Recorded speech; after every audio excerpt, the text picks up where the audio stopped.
महाभारत का युद्ध हो रहा है, क्या देखा, अनेक अनेक अनेक अनेक कौरव मारे जा रहे हैं।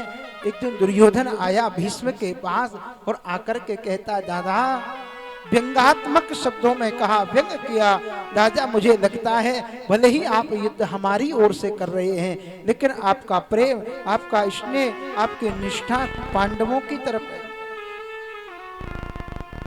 जब निष्ठा पर प्रश्न किया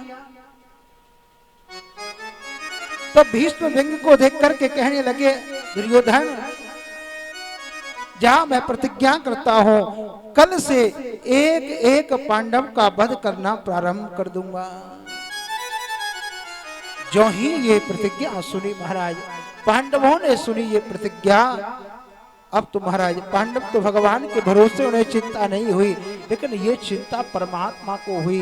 एक तरफ प्रतिज्ञा है कि मेरा भक्त कभी नाश नहीं हो सकता, और एक भक्त ने प्रतिज्ञा कर ली कि पांडवों को मारना प्रारंभ कर दूंगा।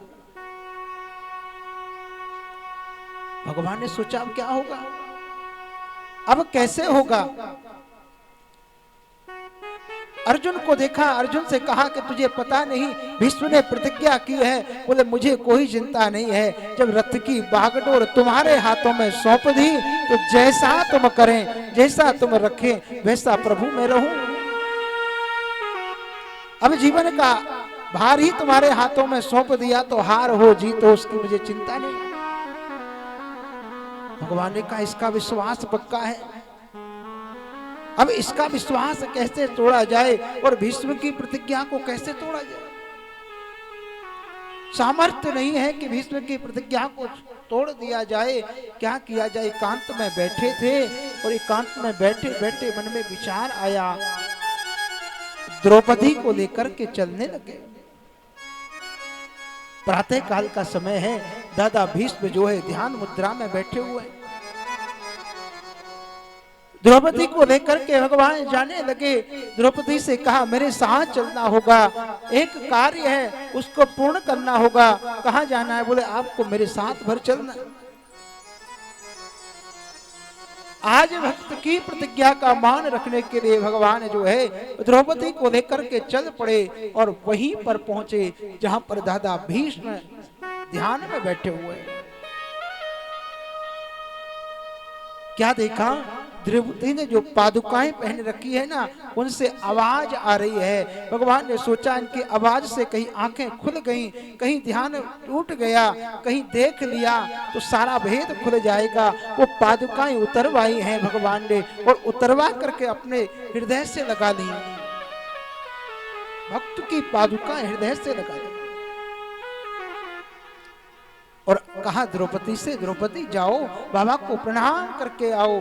द्रौपदी दौड़ी दौड़ी गई है और जाकर के बाबा के चरणों में प्रणाम जो ही किया, बाबा ने देखा कोई सौभाग्यवती स्त्री है, आशीर्वाद दे दिया, अखंड सौभाग्यवती भव, अखंड सौभाग्यवती भव, अखंड सौभाग्यवती भव।